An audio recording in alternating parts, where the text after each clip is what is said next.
क्या आपने कभी ये सोचा है कि इस पूरे ब्रह्मांड से भी परे कोई ऐसा लोक हो सकता है जहां समय और मृत्यु का कोई अस्तित्व ही ना हो? एक ऐसा स्थान जहां ना दुख हो, ना भय और ना ही जन्म मरण का अंतहीन चक्र। हिंदू धर्म में ऐसे ही एक दिव्य धाम का वर्णन मिलता है, वैकुंठ, जिसे भगवान विष्णु का निवास स्थान माना जाता है। शास्त्रों के अनुसार वैकुंठ कोई सामान्य ग्रह या आकाशगंगा नहीं है, बल्कि एक अलौकिक और दिव्य लोक है। यहाँ भगवान विष्णु अपने 4 भुजाओं वाले स्वरूप में माता लक्ष्मी के साथ विराजमान रहते हैं। इस धाम के महलों को स्वर्ण और रत्नों से बना हुआ बताया गया है। वहाँ का वातावरण सदैव प्रकाश से भरा रहता है और हर जीव शांति, संतोष और आनंद में लीन रहता है। सबसे खास बात यह है कि वहां ना बीमारी होती है, ना बुढ़ापा और ना ही मृत्यु का कोई भय। अब सबसे बड़ा सवाल ये उठता है कि क्या वैकुंठ वास्तव में किसी दिशा में स्थित है? क्या ये इस ब्रह्मांड की किसी कोने में है या फिर भौतिक दुनिया से परे किसी अलग आयाम में मौजूद है? और अगर ये कहीं दूर है तो क्या आधुनिक विज्ञान और तकनीक हमें वहां तक पहुंचा सकती है? हिंदू मान्यताओं के अनुसार जैसे भगवान शिव का निवास कैलाश पर्वत और ब्रह्मा जी का निवास ब्रह्मलोक माना गया है, वैसे ही भगवान विष्णु का धाम वैकुंठ है।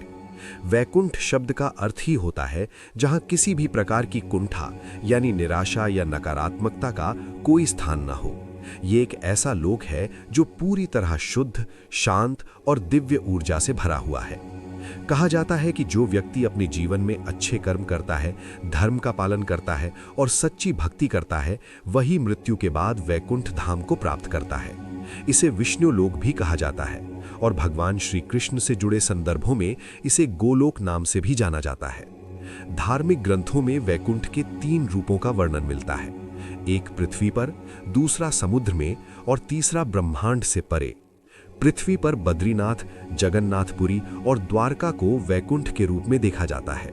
इनमें बद्रीनाथ धाम को विशेष रूप से सबसे पवित्र और महत्वपूर्ण माना जाता है। समुद्र में स्थित द्वारका नगरी, जिसे भगवान श्री कृष्ण ने बसाया था, भी वैकुंठ का ही एक रूप मानी जाती है।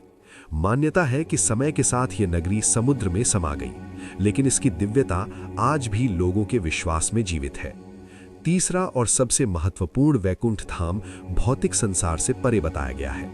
पुराणों के अनुसार ये सभी लोकों से ऊपर स्थित है, जहां स्वयं भगवान विष्णु निवास करते हैं। ये स्थान अत्यंत विशाल, प्रकाशमय और दिव्य शक्तियों से भरपूर बताया गया है। अगर विज्ञान की दृष्टि से देखा जाए तो आज की सबसे उन्नत तकनीक भी इस स्थान तक पहुंचने में सक्षम नहीं है। सबसे तेज अंतरिक्ष यान भी यदि उस दिशा में यात्रा करे तो वहां तक पहुंचने में लाखों साल लग सकते हैं। यानी ये यात्रा मानव जीवन की सीमाओं से कहीं आगे की बात है।